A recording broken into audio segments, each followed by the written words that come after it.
ဒီနေ့မှာတော့ကျွန်တော်မေးထားတဲ့မေးခွန်းလေးကိုပြန်လည်ဖြေကြားပေးခြင်းပါတယ်ဝမ်းချုပ်တဲ့အတွက်ပေါ့နော်တဘာဝနီလန်အတိုင်းဘာတွေစားပေးတင်လဲဆိုတော့မေးခွန်းလေးပဲဖြစ်ပါတယ်ကျွန်တော်ဝမ်းချုပ်တာကလူတိုင်းကျွန်တော်အနေနဲ့အများ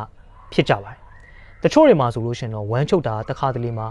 ဖြစ်တတ်ပေမဲ့တချို့တွေဆိုလို့ရှိရင်တော့မကြာခဏကိုဝမ်းချုပ်တတ်ပါတယ်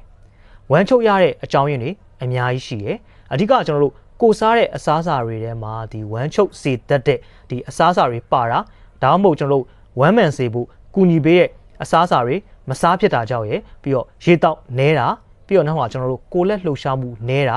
ပြီးတော့တခြားတောက်နေရတဲ့ဒီဆေးတချို့ရဲ့ဘေးထွက်ဆိုးကျိုးကြောင့်လည်းဒီဝမ်းချုပ်တာစတတ်ဖြစ်ပုံနော်အမျိုးမျိုးရှိကြတယ်အဲ့အတွက်ကြောင့်ကျွန်တော်တို့ဝမ်းချုပ်တာကိုကာဝယ်နိုင်တဲ့အစားအစာတွေကိုပြောပြပေးသွားမှာဖြစ်ပါတယ်ပထမဆုံးအနေနဲ့ကျွန်တော်တို့တစ်တော်ဒီတစ်တော်ဒီမှာကျွန်တော်တို့အမြင်ဓာတ်နဲ့ဒီ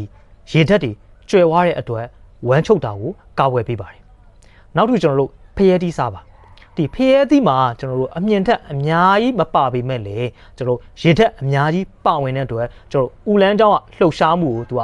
အားပေးတဲ့အတွက်ဝမ်းမချုပ်အောင်ကာကွယ်ပေးပါတယ်နောက်တစ်ခုကအမြင်ဓာတ်အများကြီးပါတဲ့အသီးကိုပြောပြပေးခြင်းပါတယ်အဲ့ဒါကကျွန်တော်တို့ပန်းသီးပဲဖြစ်ပါတယ်ပန်းသီးမှာဒီရေမှာမပျော်ဝင်နိုင်တဲ့အမြင်ဓာတ်တွေနဲ့ဒီရေမှာပျော်ဝင်တဲ့အမြင်ဓာတ်တွေပါဝင်ပါတယ်အဲ့ဒါကြောင့်ကျွန်တော်တို့ဝမ်းမချုပ်အောင်သူကကာဝယ်ပေးတယ်အဲ့ဒီသွေးတင်းအဆီဓာတ်ကိုရှော့ချတဲ့အာနီးတင်တွေရှိတဲ့အတွက်ဒီပန်းသီးကိုစားပေးတင်ပါတယ်နောက်တစ်ခုကျွန်တော်တို့ကီဝီသီးဒီဝမ်းချုပ်ခြင်းကိုကာဝယ်တဲ့စားပေးတဲ့အသီးထဲမှာကီဝီသီးကလည်းထိတ်ဆုံးကပါပါတယ်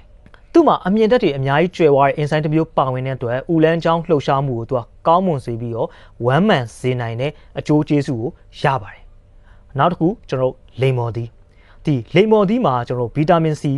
အများကြီးပါတဲ့အတွက်ဒီကိုကန်စွမ်းအားကိုကောင်းတဲ့အပြင်အမြင်ဓာတ်တွေလည်းအများကြီးပါတဲ့အတွက်ဝမ်းချုပ်ခြင်းကိုသူကကာဝယ်ပေးနိုင်ပါတယ်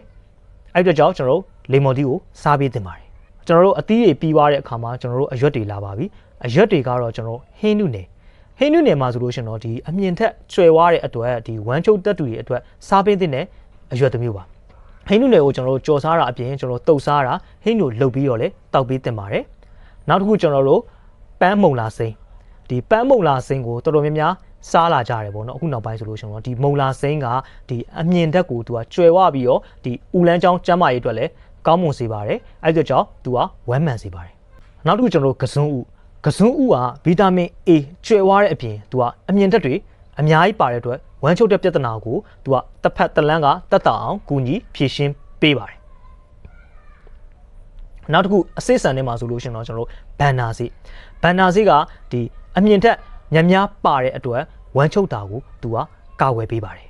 နောက်တစ်ခုကကျွန်တော်တို့ဒိန်ညင်မှာဆိုလို့ရှိရင်ပေါ့နော်အစာရင်ဥလန်းချောင်းကိုသူကအများကြီးအကျိုးပြုတဲ့ဘက်တီးရီးယားတွေပါဝင်တဲ့အတွက်ဝမ်းချုပ်တာကိုကာဝယ်ပေးနိုင်ပြီးတော့ဒီဥလန်းချောင်းကျန်းမာရေးကိုကောင်းမွန်စေပါတယ်အဲ့အတွက်ကြောင့်ကျွန်တော်ပြောပြပေးတဲ့အသီးနှံတွေကျွန်တော်ပြောပြပေးတဲ့အရွက်တွေကိုစားသုံးခြင်းအပြင်ကျွန်တော်ဝမ်းချုပ်တာကိုတစ်ဖက်တစ်လမ်းကနေပြီးတော့အသက်နိုင်ဆုံးကာဝယ်ပေးပါတယ်တဘာဝနီလန်အတိုင်းကျွန်တော်ဝမ်းချုပ်တာကိုကာဝယ်တင်ပါတယ်ကျွန်တော်ဝမ်းနှုတ်စီအမြဲတမ်းစားနေမယ်ဆိုလို့ရှိရင်တော့ဒီဥလန်းချောင်းပြဿနာတွေဖြစ်စေရတဲ့အတွက်ကျွန်တော်ပြောပြတဲ့တဘာဝနီလန်အတိုင်းကျွန်တော်အသီးနှံတွေအရွက်တွေကိုစားပေးခြင်းအပြင်ဝမ်းချုပ်တဲ့အန္တရာယ်ကိုကင်းဝေးမှာပဲဖြစ်ပါတယ်အားလုံးပဲကျေးဇူးတင်ပါတယ်